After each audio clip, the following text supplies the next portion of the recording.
رحمة سيقت إلينا من سماوات علا وبها نحن ارتقينا وصعدنا للعلا رحمة سيقت إلينا من سماوات علا وبها نحن ارتقينا.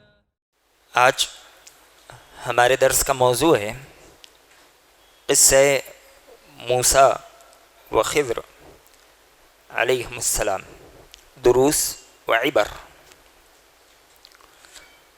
اللہ تبارک و تعالی نے سورہ کہف میں موسیٰ علیہ السلام اور خضر علیہ السلام کے واقعے کو ذکر فرمایا۔ اس واقعے میں بے شمار دروس، عبرتیں اور فوائد موجود ہیں۔ ہمارا ایک درس ان تمام دروس اور فوائد کا احصاء اور احاطہ کرنے کے لیے ناکافی ہے۔ اللہ تبارک و تعالی کے اذن سے، اس کی مشیت سے، آج کے اس درس میں ہم اس واقعے کے جن اہم پہلوؤں پر گفتگو کر سکتے ہیں کریں گے۔ اصل میں یہ واقعہ یہاں کیوں بیان کیا گیا؟ تو بخاری مسلم کی ایک روایت کے مطابق، جس کے راوی ابی بن کعب رضی اللہ تعالیٰ عنہ ہیں، آپ کہتے ہیں کہ ایک مرتبہ موسیٰ علیہ السلام اپنی قوم میں کھڑے خطاب کر رہے تھے کہ ایک شخص آپ کی قوم سے آیا اور آ کر آپ سے سوال کرنے لگا کہ موسیٰ، اس زمین میں سب سے بڑا عالم کون ہے؟ تو موسیٰ علیہ السلام نے جواب دیا کہ میں ہی ہوں، اس لیے کہ وہ رسول تھے، اولو العزم انبیاء میں سے تھے، اور اللہ تبارک و تعالی سیدھے آپ سے گفتگو فرماتا تھا۔ لیکن اللہ تبارک و تعالی کو موسیٰ علیہ السلام کا جواب پسند نہیں آیا، اس لیے کہ علم کی نسبت اللہ کی طرف ہونی چاہیے، اور جیسا کہ اللہ نے قرآن میں ایک دوسری جگہ کہا وفوق کل ذی علم علیم، ہر علم والے پر ایک علم والا موجود ہے۔ اللہ تبارک و تعالی نے موسیٰ علیہ السلام سے کہا کہ نہیں، ہمارا ایک اور بندہ ہے جسے تم سے بھی زیادہ علم ہے، تم وہاں جاؤ اور اس سے ملاقات کرو۔ اب اس کے بعد موسیٰ علیہ السلام اور خضر علیہ السلام کا قصہ سورہ کہف میں اللہ تبارک و تعالی نے بیان کیا۔ قصہ یہاں سے شروع ہوتا ہے کہ موسیٰ علیہ السلام نے نوجوان جو آپ کے سفر کے ساتھی تھے، جو کہ یوشع بن نون تھے، جسے اللہ نے آپ کے بعد نبی بنایا اور بنی اسرائیل کا نگران بنایا، آپ نے انہیں ساتھ لیا اور کہا کہ ہم چلتے رہیں گے، اس وقت تک چلیں گے جہاں دو دریاؤں کا سنگم ہوتا ہے، اور وہاں تک پہنچنے کے لیے ہمیں ایک لمبی مدت ہی کیوں نہ طے کرنی پڑے، ہم طے کریں گے۔ جب وہ وہاں پہنچے، اللہ تبارک و تعالی نے انہیں حکم دیا تھا کہ ایک مچھلی لو، اسے پکاؤ اور اپنے ساتھ رکھ لو، اور جہاں وہ مچھلی زندہ ہو جائے تو تم سمجھنا کہ وہ بندہ وہیں موجود ہے جس سے تمہیں ملاقات کرنی ہے۔ لیکن جب یہ دو دریاؤں کے سنگم کے پاس پہنچے، موسیٰ علیہ السلام آرام کر رہے تھے کہ مچھلی اچانک سے زندہ ہو گئی اور اس نے سمندر میں اپنا راستہ بنا لیا۔ لیکن شیطان نے یوشع جو آپ کے ساتھ نوجوان تھے، انہیں یہ بات بھلا دی کہ وہ موسیٰ علیہ السلام سے مچھلی کے زندے ہو کے نکل جانے کا ذکر کریں۔ الغرض آپ نیند سے بیدار ہوئے اور آپ نے آگے کا سفر شروع کر دیا۔ پھر ایک لمبا سفر طے کرنے کے بعد آپ نے کہا آتنا غداءنا، ہماری جو پکی چیز تھی وہ لاؤ تاکہ ہم کھائیں۔ لقد لقینا من سفرنا ھذا نصبا، یقیناً ہمارے اس سفر سے ہمیں کافی تکلیف پہنچی ہے، اس سفر نے ہمیں تھکا دیا۔ اس کے بعد نوجوان نے کہا کہ آپ کو یاد نہیں، مچھلی زندی ہو گئی اور عجیب طریقے سے سمندر میں چلی گئی، اور شیطان نے مجھے یہ بات بھلا دی کہ اس کا ذکر میں آپ کے سامنے کروں۔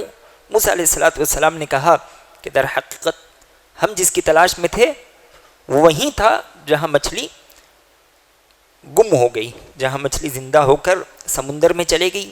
بحر کیف آپ اپنے قدموں کے نشان تلاش کرتے ہوئے واپس اسی جگہ پہنچ گئے۔ اللہ نے کہا فوجد عبدا من عبادنا آتیناہ رحمتا من عندنا وعلمناہ من لدنا علما. ان دونوں نے وہاں ایک بندے کو پایا ہمارے بندوں میں سے جسے ہم نے رحمت اپنی طرف سے عطا کر رکھی تھی اور ہم نے اسے اپنی طرف سے علم سکھایا ہوا تھا. موسیٰ علیہ السلام نے ان سے کہا کیا میں آپ کے ساتھ چلوں تاکہ آپ مجھے وہ علم سکھا سکیں جو علم اللہ تبارک و تعالی نے آپ کو دے رکھا ہے. انہوں نے کہا کہ تم میرے ساتھ سفر پر صبر نہیں کر سکتے اور تم کیسے صبر کرو گے کہ تمہیں تمام باتوں کا علم ہی نہیں ہے. موسیٰ علیہ السلام نے کہا اللہ نے چاہا تو آپ مجھے صبر کرنے والوں میں سے پاؤ گے اور میں آپ کی کسی بات کی نافرمانی نہیں کروں گا. بہرکیف انہوں نے کہا کہ ٹھیک ہے میرے ساتھ چلو لیکن یاد رکھو کسی چیز کا سوال نہ کرنا یہاں تک کہ میں تمہیں نہ بتا دوں. یہ دونوں چلنے لگے اور چلتے چلتے انہیں کشتی پر سوار ہونا تھا. یہ کشتی پر سوار ہو گئے اور جب کشتی سے اترنے لگے تو خضر علیہ السلام نے کشتی کے کچھ تختے توڑ دیے. موسیٰ علیہ السلام نے کہا کہ آپ نے کشتی کے تختے توڑے, کشتی میں سوراخ کر دیا اس لیے کہ کشتی والے ڈوب جائیں. لقد جئت شیئا امرا, آپ نے برا کام کیا. انہوں نے کہا کیا میں نے تم سے نہیں کہا تھا کہ تم میرے ساتھ صبر نہیں کر سکتے. موسیٰ علیہ السلام نے کہا کہ آپ میری غلطی پر گرفت نہ کریں اور میرے معاملے کو مشکل نہ بنائیں, میرے ساتھ آسانی والا معاملہ کیجیے. پھر دونوں چلے یہاں تک کہ انہیں ایک لڑکا نظر آیا. خضر علیہ السلام نے اسے مار دیا. موسیٰ علیہ السلام نے پوچھا کہ آپ نے ایک ذہین لڑکے کو بلا کسی جرم مار دیا, آپ نے تو برا کام کیا. خضر علیہ السلام نے کہا کہ میں نے تم سے کہا تھا کہ تم میرے ساتھ صبر نہیں کر سکتے. لیکن موسیٰ علیہ السلام نے کہا کہ اس کے بعد اگر میں پھر آپ سے سوال کروں تو پھر آپ مجھے اپنے ساتھ مت رکھیے. بہرکیف یہ دو پھر آگے بڑھنے لگے, سفر جاری رکھنے لگے. ایک قریہ, ایک گاؤں پہنچے تو ان لوگوں نے اس گاؤں والوں سے کہا کہ ہماری مہمان نوازی کرو, لیکن گاؤں والوں نے مہمان نوازی کرنے سے انکار کر دیا. گاؤں سے نکلنے لگے تو ایک دیوار نظر آئی جو گرنے کے قریب تھے. خضر علیہ السلام نے اس دیوار کی مرمت فرما دی. موسیٰ علیہ السلام کہنے لگے لو شئت لاتخذت علیہ اجرا, اگر آپ چاہتے تو اس کی مزدوری لے لیتے. گاؤں والوں نے آپ کے ساتھ احسان بھی نہیں کیا, مہمان نوازی بھی نہیں کی, اور اس پر بھی آپ گاؤں والوں کی دیوار کی مرمت کر رہے ہیں اور بلا کسی عوض.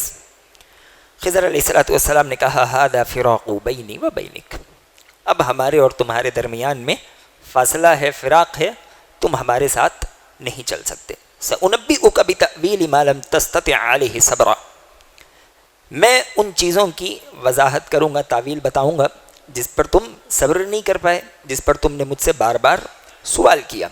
رہی بات کشتی والوں کی تو وہ غریب لوگوں کی تھی, مسکینوں کی تھی جو کہ سمندر میں کام کرتے تھے, اور وہ جہاں جا رہے تھے وہاں ایک ظالم بادشاہ تھا جو لوگوں کی کشتیوں کو زبردستی چھین لیا کرتا تھا.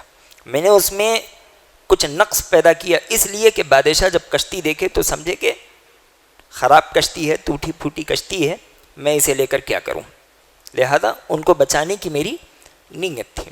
اور جہاں تک بات لڑکے کی ہے تو اس لڑکے کے جو والدین ہیں وہ مومن ہیں اور صالح ہیں, تو اس بات کا ڈر تھا کہ لڑکا آگے جا کے نافرمان بنے, اللہ تبارک و تعالی کے حدود کو پامال کرے, جس کا نقصان والدین کو پہنچے. لہذا ہم نے چاہا کہ یہ چلا جائے, اللہ تبارک و تعالی اس سے بہتر اولاد انہیں دے. یہ دوسری تعویل تھی. رہی جدار یعنی دیوار والوں کی بات تو وہ دو یتیم لڑکوں کی تھی اور اس کے نیچے خزانہ دبا ہوا تھا. وَكَانَ أَبُوهُمَا صَالِحًا, اور ان دونوں بچوں کے والدین نیک تھے, صالح تھے. فَأَرَادَ رَبُّكَ أَن يَبْلُغَ أَشُدَّهُمَا وَيَسْتَخْرِجَ كَنزَهُمَا رَحْمَةً مِّن رَبِّكَ, تو آپ کے رب نے یہ ارادہ کیا کہ وہ جب بڑے ہو جائیں، مضبوط ہو جائیں تو اس خزانے سے فائدہ اٹھائیں، تب جا کر وہ اس خزانے کو نکالیں۔ یہ آپ کے رب کی رحمت تھی۔ وما فعلته عن امری، میں نے یہ تمام کام اپنی خودی سے نہیں کیے۔ ذالک تأویل ما لم تستطع علیہ صبرا، یہ جو بھی کام تھے یہ اللہ کی طرف سے تھے، اور یہ وہ کام تھے جس پہ آپ نے صبر نہیں کیا۔ موسیٰ اور خضر علیہ السلام کا قصہ بظاہر ایک قصہ نظر آتا ہے، لیکن اس قصے میں میرے اور آپ کے لیے بے شمار فائدے ہیں۔ جیسا کہ میں نے درس کے شروع میں بتایا کہ اگر ایک درس میں ہم ان فوائد کو اکٹھا کرنا چاہیں، ان کا احصاء کرنا چاہیں، گھیراؤ کرنا چاہیں، تو یہ بات ہمارے لیے دشوار نظر آتی ہے۔ جو فائدے ہمارے نزدیک زیادہ اہم ہیں، جس پر گفتگو ہونی چاہیے، ان فوائد پر اور ان مسائل پر آج ہم گفتگو کریں گے۔ لیکن جو فائدے چھوٹ رہے ہیں، چھوڑنے کا من تو نہیں چاہتا، لیکن کیا کریں، وقت کا بڑا ہمارے ساتھ مسئلہ ہے۔ تو سب سے پہلے جو بات موسیٰ اور خضر علیہ السلام کے واقعے سے ہمیں پتہ چلتی ہے، وہ علم کی اہمیت ہے، اور علم حاصل کرنے کے لیے تڑپ اور جستجو ہے کہ موسیٰ علیہ السلام علم حاصل کرنے کے لیے کس قدر بے چین تھے کہ آپ نے کہا او امدیا حقبہ، ہم چلتے رہیں گے علم حاصل کرنے کی غرض سے، اگرچہ ہمیں کئی روز چلنا ہی کیوں نہ پڑے، ہم چلیں گے اور اس بندے کو پکڑیں گے جس کے پاس اللہ تبارک و تعالی نے علم بھیجا ہوا ہے، ہم اس سے علم حاصل کریں گے۔ اور دوسری چیز، طلب علم کے لیے سفر کرنا، یہ کوئی نئی بات نہیں ہے، بلکہ انبیاء علیہ السلام کی سنت ہے، اور موسیٰ علیہ السلام علم حاصل کرنے کے لیے سفر کر رہے ہیں، جس سے اللہ تبارک و تعالی بلا واسطہ گفتگو کیا کرتا تھا، سیدھے آپ سے مخاطب تھا، اور وہ نبی، وہ رسول علم حاصل کرنے کے لیے اللہ تبارک و تعالی کی زمین کا چکر لگا رہا ہے۔ علم حاصل کرنے کے لیے سفر کرنا یہ بڑا مرتبہ ہے، بڑی فضیلت والی بات ہے۔ نبی علیہ السلام نے اسی لیے کہا تھا من سلک طریقا یلتمس فیہ علما سہل اللہ بہ طریقا الی الجنہ، جو قوم بھی اور جو کوئی بھی علم حاصل کرنے کے لیے اللہ تبارک و تعالی کی زمین پر چلے، تو اس کے اس زمین پر چلنے کی وجہ سے اللہ تبارک و تعالی اس کے لیے جنت کا راستہ آسان کر دیا کرتا ہے۔ اور ایک روایت کے مطابق نبی علیہ السلام نے کہا کہ طالب علم حاصل کرنے کی غرض سے زمین پر چلے تو فرشتے اس کے قدموں تلے اپنے پر بچھا دیا کرتے ہیں۔ یہ طلب علم میں سفر کی فضیلت ہے، سفر کی اہمیت ہے۔ اگر ہم اسلاف کی زندگیوں کا جائزہ لیں تو ہمیں پتہ چلے گا کہ ان لوگوں نے علم حاصل کرنے کے لیے کتنے اسفار نہیں کیے۔ امام بخاری رحمہ اللہ علیہ کے متعلق لوگوں نے کہا کہ انہوں نے علم حاصل کرنے کی غرض سے اتنے سفر کیے کہ اگر ان سفروں کو جوڑ لیا جائے تو ساری دنیا کا ایک چکر بنتا ہے، اتنا سفر انہوں نے علم حاصل کرنے کے لیے کیا۔ اور مکحول رحمہ اللہ علیہ کے متعلق آتا ہے کہ انہوں نے خود اپنے بارے میں کہا کہ میں مصر میں تھا اور میں نے مصر کے ہر شیخ سے حدیث حاصل کی، یہاں تک کہ میرے نزدیک مصر میں علم ختم ہو چکا تھا۔ اب میں مصر سے عراق پہنچا، اب میں نے عراق کے اساتذہ سے علم حاصل کیا، وہاں سے مدینہ پہنچا، میں نے مدینہ کے اساتذہ سے علم حاصل کیا، وہاں سے میں شام پہنچا، شام کے تمام اساتذہ سے میں نے علم حاصل کیا، پھر وہاں سے میں مکہ پہنچا اور میں نے مکہ کے اساتذہ سے علم حاصل کیا۔ یہ صرف ایک مکحول رحمہ اللہ علیہ کی بات ہے۔ امام احمد بن حنبل رحمہ اللہ علیہ کہتے ہیں کہ میری زندگی کا سب سے پہلا سفر طلب علم کے لیے وہ 16 برس کی عمر میں تھا، اور 16 برس کی عمر میں امام احمد بن حنبل رحمہ اللہ علیہ کوفہ سے بصرہ، پھر بصرہ سے سفیان بن عیینہ رحمہ اللہ علیہ کے پاس پہنچے علم حاصل کرنے کے لیے مکہ، اور مکہ سے پھر آپ عبدالرزاق الصنعانی رحمہ اللہ علیہ کے پاس علم حاصل کرنے کے لیے یمن پہنچ گئے۔ اور آپ کی زندگی کا یہ سفر کس عمر سے شروع ہو رہا ہے؟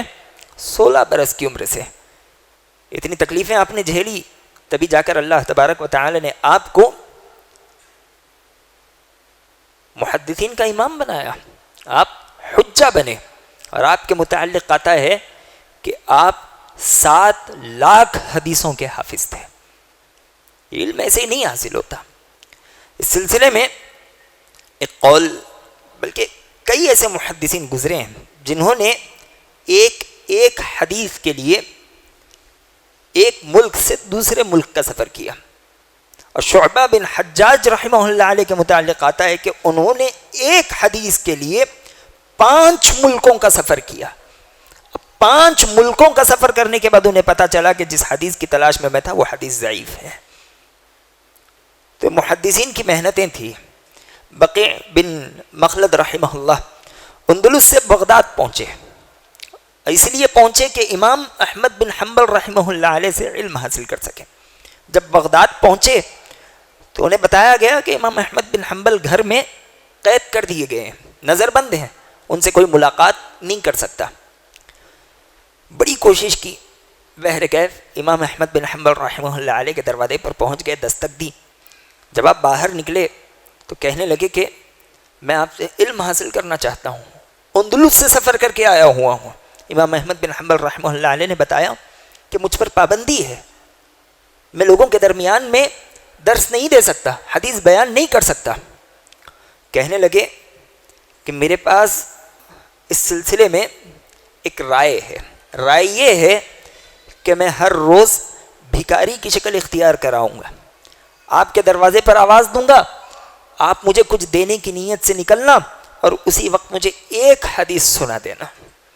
اور یہ امام احمد بن حنبل رحمہ اللہ علیہ جب تک نظر بند رہے اسی کیفیت میں ہر روز بھکاری کی شکل میں آپ کے دروازے پر آتے، آواز دیتے. امام احمد بن حنبل رحمہ اللہ علیہ آپ کو کچھ دینے کی نیت سے نکلتے اور آپ کو ایک حدیث سنایا کرتے. یہ طلب علم کی چاہت ہے.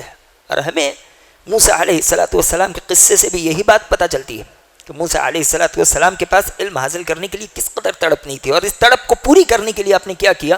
سفر کیا. علم کے لیے سفر کرنا پڑتا ہے. آج ہم علم اپنے دروازے پر چاہتے ہیں. ہمارے ان بچوں کو سکھانے کے لیے ہم اساتذہ کو، ائمہ کو اپنے مکان بلانا چاہتے ہیں، اور مکان بلا کر اپنے بچوں کو صوفوں پر بٹھا کر پڑھانا چاہتے ہیں. اور کیا چاہتے ہیں کہ ان تمام آرائشوں آسائشوں کے باوجود ہمارے بچے جگیر حافظ بن جائیں، باادب بن جائیں، مؤدب بن جائیں، اخلاق والے بن جائیں. ایسے نہیں ہوتا. علم حاصل کرنے کے لیے تکلیفیں برداشت کرنی پڑتی ہیں، گھر چھوڑنا پڑتا ہے. اس سے پہلے کسی درس میں ہم نے بتایا تھا کہ ائمہ اور آج جو ہمارے علماء ہیں انہوں نے علم حاصل کرنے کے لیے کتنی تکلیفیں نہیں جھیلی.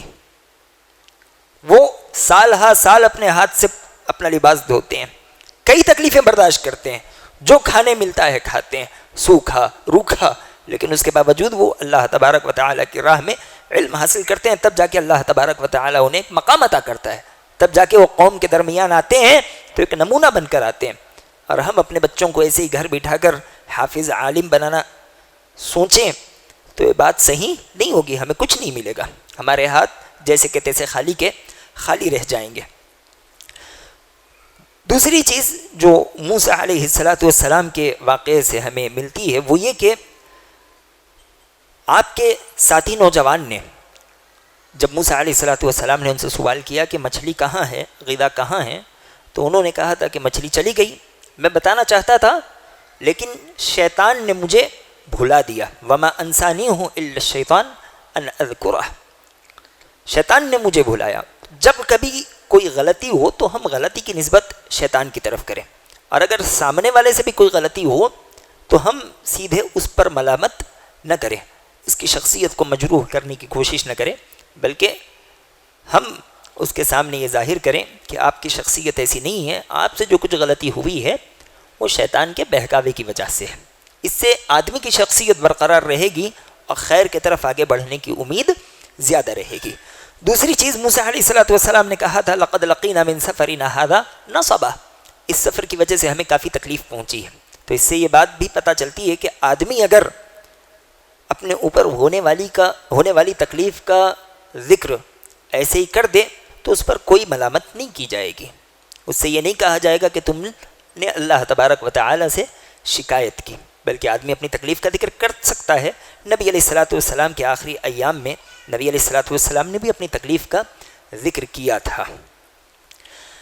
ان دونوں نے جب خضر علیہ السلام کو پایا تو اللہ تبارک و تعالی نے اس کی یہ کیفیت بیان کی، فوجد عبدا من عبادنا آتیناہ رحمتا من عندنا وعلمناہ من لدنا علما۔ ان دونوں نے ہمارے ایک بندے کو پایا جسے ہم نے رحمت عطا کی اور اپنی طرف سے علم سکھایا۔ اس سے لوگوں نے استدلال کیا کہ یہ رحمت سے مراد نبوت ہے، لیکن صحیح بات یہ ہے کہ خضر علیہ السلام کی نبوت کی کوئی دلیل موجود نہیں ہے، اور نبوت یہ بڑا اونچا مرتبہ ہے، اتنا اونچا مرتبہ ہے کہ ہم ایک مجہول لفظ سے اس مرتبے کو ثابت نہیں کر سکتے۔ اللہ تبارک و تعالی نے ایک بندے کا ذکر کیا جو نیک تھا، ہم بھی انہیں ایک بندہ مانتے ہیں، نیک مانتے ہیں، ان کے لیے نبوت ثابت کرنا یہ درست بات نہیں ہے۔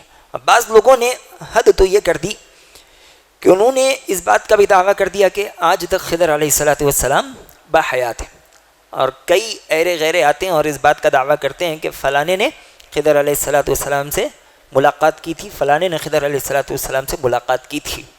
اس سلسلے میں صلاح الدین ایوب رحمہ اللہ علیہ کہتے ہیں کہ خضر علیہ السلام کیسے دکھتے ہیں کسے پتہ ہے، ان کی شکل، شباہت، جسامت کہیں بھی مذکور نہیں ہے۔ ہو سکتا ہے تم نے خضر سے نہیں موسیٰ علیہ السلام سے ملاقات کی ہوگی،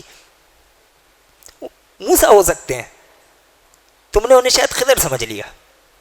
تو جس طرح ان کی ملاقات ثابت نہیں ہو سکتی، اسی طرح ان کی ملاقات بھی ثابت نہیں ہو سکتی، یا تو یہ جھوٹ کہتے ہیں یا پھر شیطان ان کے ساتھ کھیل رہا ہے۔ تو موسیٰ علیہ السلام نے جس سے ملاقات کی وہ اللہ تبارک و تعالیٰ کے ایک نیک بندے تھے، ان کی نبوت کا کوئی تذکرہ ہمیں نہیں ملتا۔ موسیٰ علیہ السلام وقت کے ایک بڑے نبی ہیں، اولو العزم پیغمبر ہیں، کلیم اللہ ہے، اللہ نے ان سے گفتگو کی۔ اتنے مرتبوں کے باوجود طالب علم استاذ کے سامنے کیسا رویہ رکھے، یہ موسیٰ علیہ السلام کے واقعے سے پتہ چلتا ہے۔ آپ نے کہا هل اتبعک علی ان تعلمنی مما علمت رشدا، کیا میں آپ کے ساتھ چلوں اس علم کو حاصل کرنے کے لیے جو اللہ تبارک و تعالی نے آپ کو عطا کر رکھا ہے۔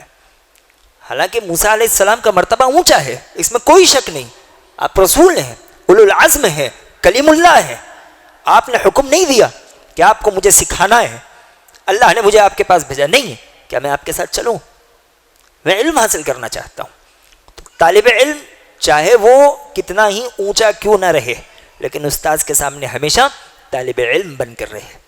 آج خاصتاً کالجز اور اسکول کا جو ماحول ہے وہ دیکھ کر تکلیف ہوتی ہے، وہاں استاذ ذلیل نظر آتا ہے، اسی وجہ سے آج قابل اساتذہ ہمیں نظر نہیں آتے۔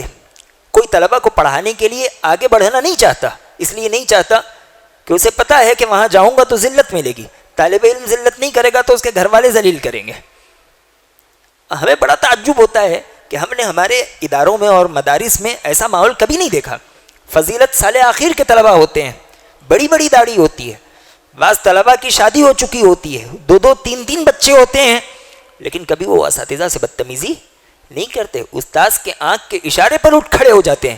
یہ طلبہ کی صفات ہونی چاہیے، لیکن آج طالب علم کی جوتی استاذ کے جوتی کے برابر ہو جائے تو وہ خود کو استاذ سے بڑا سمجھنے لگتا ہے، اور استاذ طلبہ کو کچھ کہنے سے پہلے جھجک محسوس کرتا ہے، ڈر محسوس کرتا ہے، اور طالب علم اس پر دھونس جماتا ہے تو یا تو اپنے پیسے کی، یا اپنے قدر قوت کی، یا پھر اپنے باپ اور بھائی کی۔ جو آدمی علم حاصل کرنے میں تواضع اختیار نہ کرے، استاذ کے سامنے نرم پہلو نہ رکھے، تو ایسا آدمی کبھی علم حاصل نہیں کر سکتا۔ نبی علیہ السلام نے کیا کہا؟ اللہ تبارک و تعالی دو انسانوں کو کبھی علم نہیں عطا کرے گا، ایک تکبر کرنے والا اور ایک ضرورت سے زیادہ شرم کرنے والا۔ تو تکبر کرنے والے کو اللہ تبارک و تعالی کبھی علم نہیں دیا کرتا۔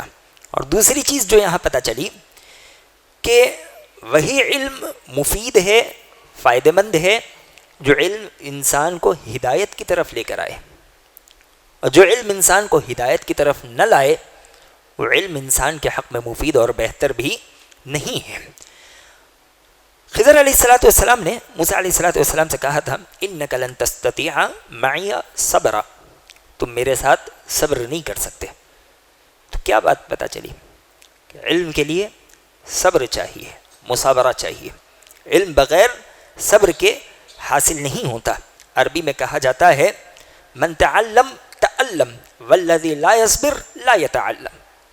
جو علم حاصل کرنا چاہے اسے تکلیف ہوگی، اور جو تکلیف پر صبر نہ کرے اسے کبھی علم نہیں دیا جائے گا. وہ آدمی کبھی علم حاصل ہی نہ کر پائے، حاصل ہی نہیں کر سکتا، وہ کبھی علم حاصل نہیں کر پائے گا. علمی سفر تکلیف سے بھرا ہوتا ہے، تو آدمی کو اس سفر پر صبر کرنے کی ضرورت ہے، تکلیفیں اور الم برداشت کرنے کی ضرورت ہے، تب جا کر اللہ تبارک و تعالی اس انسان کو علم سے نوازتا ہے. اور اسی طرح ایک اور چیز کہ موسیٰ علیہ السلام سے خضر علیہ السلام نے کہا تھا کہ تم مجھ سے کوئی سوال نہ کرنا جب تک میں نہ چاہوں، میں تمہیں نہ بتا دوں. اگر کوئی استاذ یا کوئی عالم کسی کے سوال کا جواب نہ دیتا ہو، یا اسی طرح کسی کو سوال کرنے سے روکتا ہو، تو اس پہ طالب علم کو غضبناک نہیں ہونا چاہیے، کیونکہ استاذ اور عالم سمجھتا ہے کہ اس کے سامنے جو شخص ہے اس کا کیا معیار ہے. ابھی اسے ابتدائی چیزیں پڑھنے کی ضرورت ہے، وہ آگے اللہ تبارک و تعالیٰ کی صفات پر گفتگو کرنے کے لیے وہ ابھی بنیادی علم ہی سے واقف نہیں ہے. جب بنیادی علم سے واقف نہیں ہے تو اسے باریک مسائل کے متعلق اگر وہ گفتگو کرے تو تکلیف میں پڑ جائے گا. وہ ہدایت کی طرف آنے کے بالمقابل گمراہ ہونے کی اس کے زیادہ امکانات ہیں، وہ گمراہی کی طرف زیادہ آگے بڑھ جائے گا. تو یہ استاذ سمجھے اور طالب علم کو اگر کبھی روک دے وقتی طور پر، تو اس پہ کسی طالب کو یا کسی سائل کو غضبناک نہیں ہونا چاہیے. یہ موسیٰ علیہ السلام کے قصے سے ہمیں بات معلوم ہوتی ہے.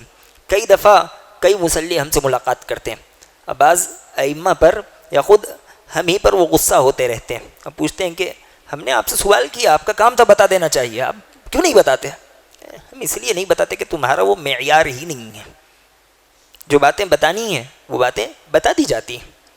اب پہلے جو علم حاصل کرنا چاہیے آدمی وہ علم حاصل کرے.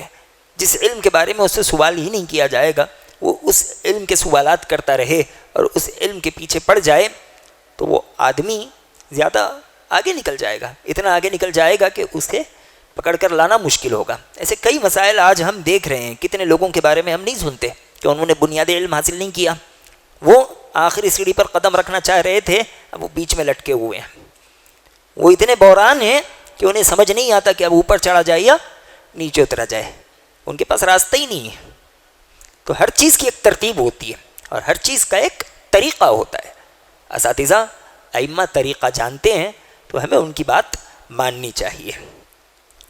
اب یہاں ایک اور اہم بات اساتذہ کے لیے اور گھر کے بڑے لوگ جو مربی ہیں ان کے لیے، کہ تعلیم کے دوران، کسی چیز کے سکھانے کے دوران اور کسی کام کے دوران اگر ہمارے ماتحتوں سے غلطی ہو تو ہم اس غلطی کو پکڑ کر نہ بیٹھیں، تھوڑی سی تنبیہ کریں اور ان سے تھوڑا سا عذر قبول کریں اور اپنی تعلیم کو، اپنے کام کو اور اپنی سکھانے کی چیزوں کو جاری رکھیں. خضر علیہ السلام نے موسیٰ علیہ السلام سے پوچھا، جیسے ہی انہوں نے سوال کیا کہ میں نے تم سے کہا تھا نا کہ تم میرے ساتھ نہیں رہ سکتے، اتنی تنبیہ. موسیٰ علیہ السلام نے کیا جواب دیا کہ مجھے معذور سمجھیے اور میرے ساتھ آسانی والا معاملہ کیجیے. خضر علیہ السلام خاموش ہو گئے اور آپ نے آگے کا درس شروع کر دیا. آپ نے انہیں آگے بڑھایا اور اپنے ساتھ سفر پر نکل گئے. پھر آگے کے جو دوسرے اسباق تھے وہ خضر علیہ السلام موسیٰ علیہ السلام کو پڑھانے لگ گئے. آج کئی مدرسین اور اسی طرح کئی ہم میں سے بڑے جو مربین ہوتے ہیں، اگر ماتحت لوگوں سے کوئی غلطی ہو جائے تو وہ فوری طور پر درس روک دیتے ہیں. یہ اچھا عمل نہیں ہے، یہ ایک استاذ کے شایع نشان نہیں ہے. آپ جب میں استاذ کہوں تو صرف کلاس میں پڑھانے والے کا تصور مت کیجیے. یہاں پہ جتنے لوگ بیٹھے ہیں سب اساتذہ ہیں، سب اپنے ماتحت لوگوں کو سکھاتے رہتے ہیں. چھوٹے بھائی کو سکھاتے ہیں، اپنے بچوں کو سکھاتے ہیں، گھر کی خواتین کو سکھاتے ہیں، دوست احباب کو سکھاتے ہیں. تو ہم میں سے ہر آدمی ایک استاذ ہے، وہ اسی اعتبار سے ان فوائد کو سنے تاکہ اپنی زندگی میں تطبیق دے سکیں. اسی طرح ایک اور اہم قاعدہ جو موسیٰ علیہ السلام کے واقعے سے ہمیں پتہ چلتا ہے کہ اذا تعارضت المفسدتان روعی اشدہما لارتکاب الاخف، جب دو مفسدیں ٹکرائیں، دو نقصانات ٹکرائے تو ہم چھوٹے نقصان کو اختیار کریں گے تاکہ بڑے نقصان سے بچ سکیں۔ خضر علیہ السلام نے کشتی کا چھوٹا نقصان کیا تاکہ ساری کشتی چلے جانے سے بچ جائے، وگرنہ آگے چل کے بادشاہ ساری کی ساری کشتی چھین لیتا۔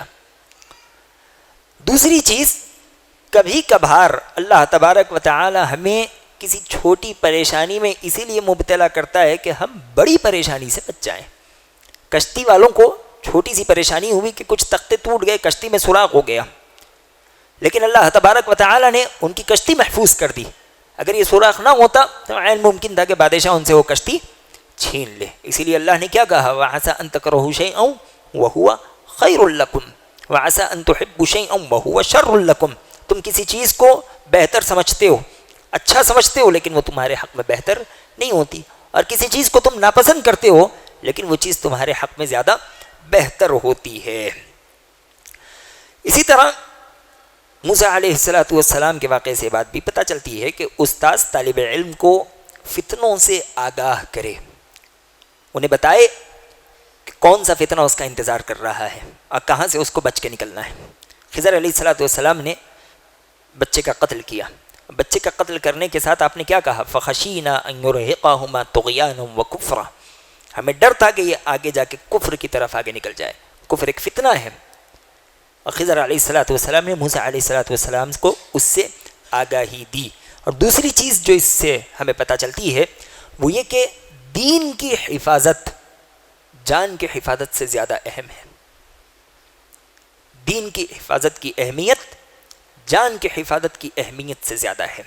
تو آج ہماری جو نئی نسل ہے ان کے دین کی حفاظت کی فکر ہمیں ان کے جسم کی حفاظت کی فکر سے زیادہ کرنی چاہیے۔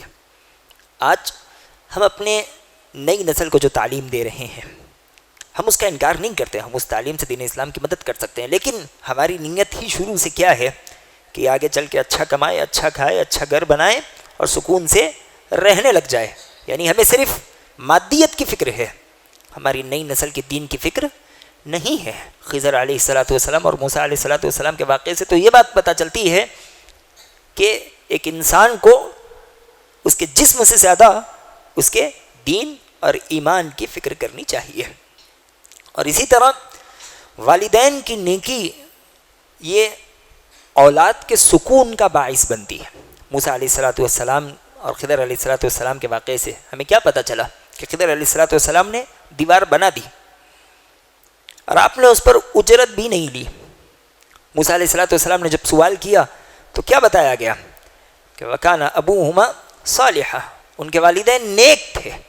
تو والدین کی نیکی آگے چل کر اولاد کو سکون پہنچاتی ہے، اور جو نیک ہو لوگ ان کی خدمت کیا کرتے ہیں، ایسی خدمت کیا کرتے ہیں جس خدمت کی وہ اجرت بھی نہیں لیتے۔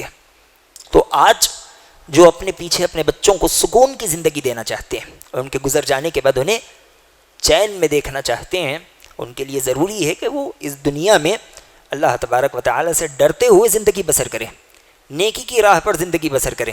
جو نیکی کی راہ پر زندگی بسر کرے گا اللہ تبارک و تعالی اس کی اولاد کو سکون عطا کرے گا، اس کی اولاد سے اللہ تبارک و تعالی تکالیف اور پریشانیوں کو دور کرے گا۔ اور اسی طرح ایک اور چیز، بلکہ بڑی اہم چیز، وہ یہ کہ اللہ تبارک و تعالی کے ساتھ گفتگو میں ادب ہو۔ ہم اللہ کا جب ذکر کریں تو ایسے الفاظ کا انتخاب کریں جو ادب کو ملحوظ رکھنے والے ہوں۔ خضر علیہ السلام نے جب بچے کا قتل کیا تو آپ نے کہا فَأَرَدْتُ أَن، جب کشتی کو آپ نے توڑا تو آپ نے کہا فَأَرَدْتُ أَن أَعِيبَهَا، میں نے ارادہ کیا کہ میں اسے عیبدار بنا دوں۔ یہ نقص کی بات تھی، جب نقص کا ارادہ کیا تو آپ نے اس کی نسبت خود کی طرف کر دی، حالانکہ حکم اللہ کا تھا۔ لیکن جب آپ نے دیوار بنائی تو اس وقت آپ نے کہا فَأَرَادَ رَبُّكَ، آپ کے رب نے ارادہ کیا کہ جب یہ بڑے ہو جائیں تو مال نکالیں۔ تو جب نقص کی بات ہو تو انسان اس کی نسبت اپنی طرف کرے، اور جب کمال کی بات ہو، احسان کی بات ہو تو اس کی نسبت اللہ تبارک و تعالی کی طرف کرے۔ ابراہیم علیہ السلام نے کیا کہا تھا، وَإِذَا مَرِضْتُ فَهُوَ يَشْفِينِ، جب میں بیمار ہو جاتا ہوں تو وہ مجھے شفا دیتا ہے. حالانکہ بیماری بھی اللہ کی طرف سے ہے, شفا بھی اللہ کی طرف سے ہے, لیکن نہیں, جہاں بات نقص کی ہوگی تو انسان اس کی نسبت خود کی طرف کرے گا. اس لیے کرے گا کہ جو کوئی تکلیف انسان کو پہنچتی ہے وہ کہیں نہ کہیں اسی کی کمی کی وجہ سے پہنچتی ہے. اللہ تبارک و تعالی نے کیا کہا؟ وما اصابکم من مصیبت فبما کسبت ایدیکم ویعفو عن کثیر. تمہیں جو مصیبت پہنچتی ہے وہ تمہارے ہاتھوں کی کمائی ہوتی ہے. اللہ تبارک و تعالی تو بہت سی چیزوں کو معاف کر دیا کرتا ہے. اور ایک اہم چیز طالب علم کے لیے, ماتحتوں کے لیے, چھوٹے بچوں کے لیے ضروری ہے کہ وہ اپنے اساتذہ اور مربین کو دیکھتے رہیں کہ وہ کیا کر رہے ہیں, کہاں سے اٹھ رہے ہیں, کہاں بیٹھ رہے ہیں, کیسے گفتگو کرتے ہیں, کیسے معاملہ کرتے ہیں. ہمیں بھی اپنے اساتذہ کو دیکھنے کی ضرورت ہے. ہم دیکھنے سے سیکھتے ہیں.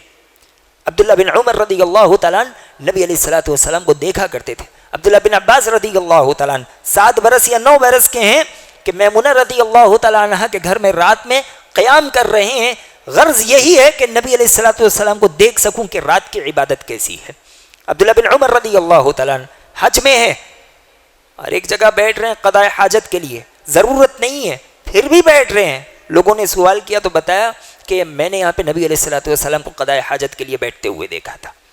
تو طالب علم استاذ کو دیکھتے رہے, اس سے سیکھے, ادب سیکھے, معاملات سیکھے, طریقہ سیکھے, اخلاق سیکھے. امام ابو داؤد رحمہ اللہ علیہ کے بارے میں آتا ہے کہ آپ کی مجلس میں, جس میں آپ حدیث بیان کیا کرتے تھے, 5000 طلبہ ہوتے تھے, اور ان 5000 طلبہ میں سے حدیث لکھنے کے لیے صرف 500 طلبہ آتے تھے. 500 طلبہ کا کام حدیث لکھنا تھا, وہی علم حاصل کرنے کے لیے آتے تھے.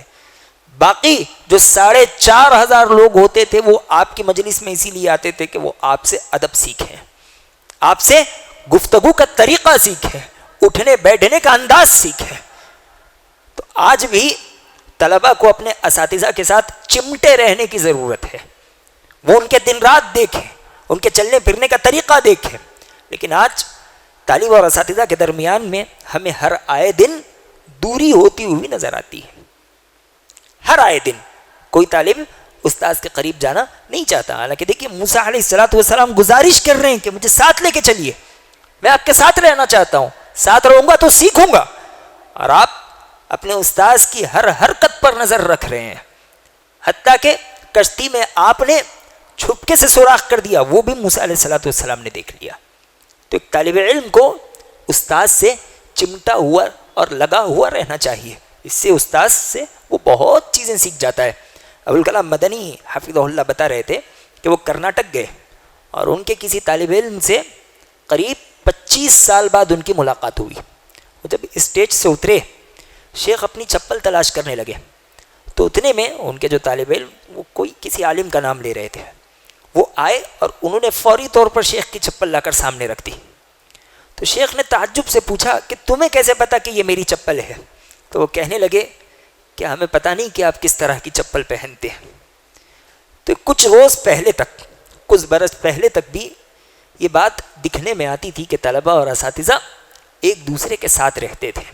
طلبہ اساتذہ سے بہت ساری چیزیں سیکھتے تھے, لیکن آج طلبہ و اساتذہ کے درمیان بڑھتا فاصلہ ہمارے بچوں کے اخلاق ہم سے چھین رہا ہے, ہمارے بچوں کے معاملات چھین رہا ہے, اور علم کا ایک بڑا حصہ ہمارے طلبہ سے جا رہا ہے. تو مجھے اور آپ کو ضرورت ہے کہ ہم اپنے اساتذہ کے قریب ہوں اور اپنے بچوں کو اساتذہ سے قریب کریں. ایسے استاذ جو باادب ہوں, مہذب ہوں, دینی علم دیتے ہوں, طالب کے دل میں اللہ تبارک و تعالیٰ کا ڈر پیدا کرتے ہوں. اور اسی طرح آخری 2 باتیں کہتے ہوئے اپنی بات کو ختم کرتا ہوں کہ نوجوانوں کی بڑی اہمیت ہے. موسیٰ علیہ الصلوۃ والسلام اس قدر اہم سفر پر نکلے ہوئے ہیں, اور آپ نے اپنے ساتھ کسے لیا؟ آپ نے اپنے ساتھ نوجوان کو لیا. تو نوجوان کی دین میں بڑی اہمیت ہوا کرتی ہے. نوجوان کسی بھی قوم کی ریڑھ کی ہڈی مانے جاتے ہیں. آج بھی بہت سے نوجوان ہیں, انہیں اپنی قدر سمجھنی چاہیے. جب اللہ تبارک و تعالی نے نبی علیہ الصلوۃ والسلام کے ذریعے سے اسلام بھیجا تو اس وقت نبی علیہ الصلوۃ والسلام کے ساتھ کافی نوجوان تھے. علی رضی اللہ تعالیٰ نے اسلام قبول کیا, آپ نوجوانی کے عالم میں تھے. مصعب بن عمیر نوجوان تھے. کئی صحابہ جو آپ کو نوجوانی کے عالم میں دکھیں گے. اور نوجوانی کی عبادت بڑی اہم ہوا کرتی ہے. وَشَابٌ نَشَأَ فِي عِبَادَةِ اللَّهِ. نبی علیہ الصلوۃ والسلام نے کہا جو نوجوان اللہ کی عبادت میں زندگی بسر کرے کل قیامت کے دن اس عمل کی وجہ سے اللہ اسے عرش کے سائے میں جگہ عطا کرے گا. تو نوجوانی کی عبادت کی بڑی قیمت ہوتی ہے, بڑی اہمیت ہوتی ہے. دین اسلام کو نوجوانوں کی ضرورت ہے, مضبوط لوگوں کی ضرورت ہے. وہ آگے بڑھیں, دین علم حاصل کریں اور اسلام کے لیے ڈھال بن جائیں. خضر علیہ الصلوۃ والسلام نے واقعے کے شروع میں, واقعے کے آخر میں آپ نے صبر کا ذکر کیا. آپ نے واقعے کے شروع میں کہا تھا اِنَّكَ لَن تَسْتَطِيعَ مَعِيَ صَبْرًا, تم میرے ساتھ صبر نہیں کر سکتے. آپ نے آخر میں کہا ذَلِكَ تَأْوِيلُ مَا لَمْ تَسْطِع عَلَيْهِ صَبْرًا. یہ ان واقعات کی تعویل ہے جس پر آپ نے صبر نہیں کیا. تو کیا پتہ چلا کہ علم صبر سے شروع ہوتا ہے, صبر پر ختم ہوتا ہے. اور یہ صبر صرف طالب علم کو نہیں کرنا پڑتا, استاذ کو بھی کرنا پڑتا ہے, طالب علم کو بھی کرنا پڑتا ہے, سرپرستوں کو بھی کرنا پڑتا ہے. اور تعلیمی میدان میں, تعلیمی سفر میں تکلیفیں ہوتی ہیں, لا محالہ ہوتی ہے. بغیر تکلیف کے تعلیم کبھی حاصل نہیں ہو سکتی. لا محالہ تکلیفیں آئیں گی. کسی دن استاذ کی طرف سے سختی کا سامنا کرنا پڑے گا. دیکھیں وقت کے نبی ہیں, اولو العزم ہیں, کلیم اللہ ہیں, خضر علیہ الصلوۃ والسلام بار بار ڈانٹ لگاتے جا رہے ہیں.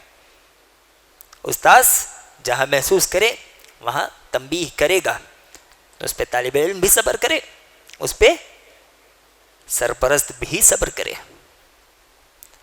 اور ہم بچپن سے دیکھتے آ رہے ہیں جن طلباء کے والدین نے تعلیمی میدان میں صبر کا مظاہرہ نہیں کیا, آج ان میں سے کئی ہیں جو انڈا بیچتے ہیں, کپڑا بیچتے ہیں, کرانے کی دکان پہ بیٹھے ہیں, یا پھر ویلڈنگ کا کام کر رہے ہیں. اور جن کے والدین نے استاذ کا ساتھ دیا, اپنے بچے کو سمجھایا, بچے کو ڈرایا اور کہا کہ تمہیں اس طرح کی تکلیفیں برداشت کرنی پڑے گی, تب جا کے اللہ تبارک و تعالی دین کا علم دے گا. اللہ کے فضل و احسان سے آج وہ قرآن حدیث پڑھا رہے ہیں, اللہ کے نبی علیہ الصلوۃ والسلام کے ممبر کو سنبھالے ہوئے ہیں.